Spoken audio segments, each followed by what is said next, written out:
Bismillahir Rahmanir Rahim. A'udhu billahi minash shaitanir rajim. Wa sallallahu ala nabiyil karim. Ya ƴan uwa musulmai maza da mata na Najeriya da na ƙasashen waje masu sauraron shirin daɗin kowa. Assalamu alaikum wa rahmatullahi ta'ala wa barakatuhu.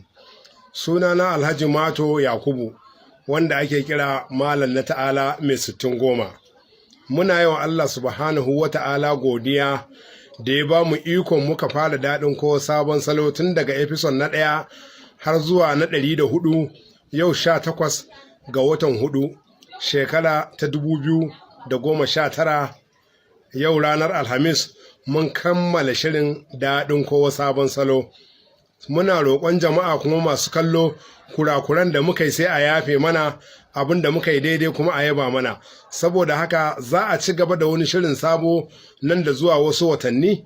Idan da rabonmu a ciki za ku ga an neme mu, idan ba rabonmu kuma wasu za su zo su ɗora.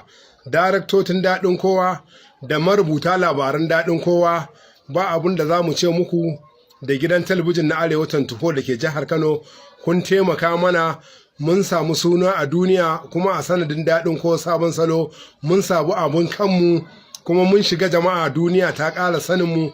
Allah ya saka wa gidan talabijin na Arewa 24 da albarka, Allah ya saka daraktoci da albarka, Allah ya saka marubuta labarai da sauran management, duk wanda yake Arewa 24 muna masa fatan alkhairi. Allah ya saka muku da alkhairi, Allah ya saka muku da alkhairi. Ni ne Malam na Ta'ala mai 60. Allah ubangiji ka maimaita mana wani. Amin summa amin.